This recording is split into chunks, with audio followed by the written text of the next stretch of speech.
why are you here? I don't mean why you sat here in front of me. I mean, why are you here in Durham? You made the decision to come after we invited you, and we're very happy for that. I'm very grateful. But was it preordained that that you were to come here? My question gets at, you spoke about free will a lot, and I'm curious as to whether you think it was preordained you are here today. Yes, why am I at the second best university in the world?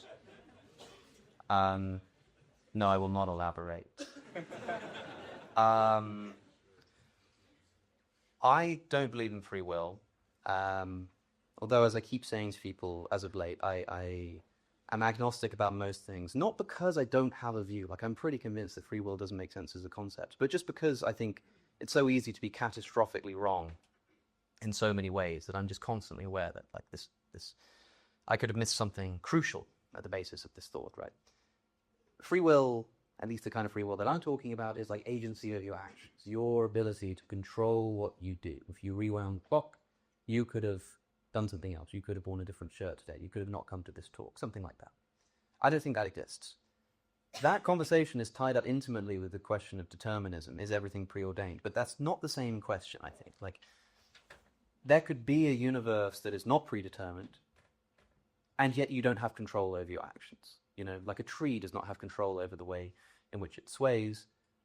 But even in a non-deterministic universe, it wouldn't have control. The interesting question is, like, to what extent are we the authors of our own actions? And for me, there are lots of ways of looking at this, but a good philosophical entry point to this is to consider the behaviors that you do, any kind of action that you ever perform. You either do it because you want to or because you're forced to. Those are the only two options. Anytime you do anything at all, consciously at least. You do it because you want to or because you're forced to. Now, if you come to this talk, it's because you wanted to come to the talk or because you were forced to by some person or something. Now, you might say, okay, well, I didn't really want to come to this talk, but, you know, I thought that, like, it might be good for this reason or that reason, but I didn't really want to. You know, I went to the gym earlier, but I didn't really want to go to the gym. Okay, but we've got to be comprehensive in our analysis here. You didn't want to go to the gym, but you did want to be healthy. You wanted to stay at home and be lazy, but you also wanted to be healthy. Which of those things did you want more? Well, for a fact, we know that what you wanted more was to go to the gym, because that's what you ended up doing. And had the desires been stronger in the other direction, you would have done the other thing.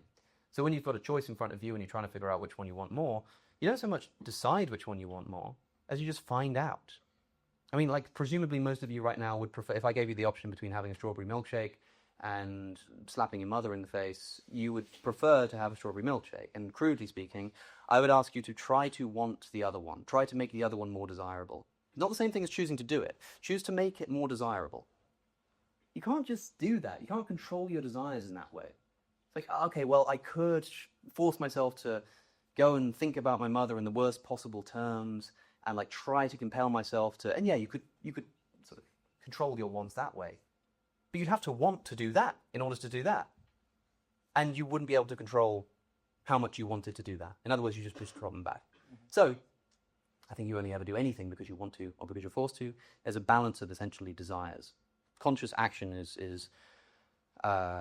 it presupposes that there is a way you want the world to be that it is currently not. That's why we act. You know, I pick up a glass of water and drink it because I'm thirsty and I would prefer not to be thirsty. Preference governs actions. But also I'm talking right now, so I don't want to pick up the water. Which of those desires is stronger? My desire to keep talking or the desire to drink the water? Well, you already know the answer to that question without having to scan my brain because it's my behaviors. I don't get to choose that. That's completely outside of my control. As Schopenhauer famously put it, as one of our speakers quoted in the debate last night, you can do whatever you will, but you can't will what you will. And that's the crucial thing. So, is the universe determined or not? I don't know. But that to me is completely irrelevant to the question of whether you have control over your actions. Of course, if the universe is not determined, a lot of people think that's because there's some kind of randomness in physics. Either everything is following a set path from the Big Bang, or maybe at the quantum level, there's some kind of randomness going on. I always like to remind people that randomness is by definition something that you are also not in control of. If something is determined, it means that you can't help but do it. If something is random, which is to say indeterminate, that's the definition of not being in control. So either way, you're not in control of your actions because you're not in control of your wants. As I say, I think that's a robust philosophical case, but the universe is full of mysteries. And who knows? There might be some way to make sense of this. I mean, an analogy I often give is that I could very compellingly, I think, argue why consciousness can't exist. It doesn't make any sense. You know, we live in a materialistic universe, and there are atoms bumping into each other, biological evolution, and then what? Somewhere along this evolves first-person conscious experience that can like immaterially imagine triangles and things. And no way, I could make a very comprehensive argument as to why consciousness doesn't exist, and yet it just does, and we don't know why. And it's a great mystery. And maybe free will's a bit like that, I'm not sure. But philosophically speaking, I don't think it has very good grounding.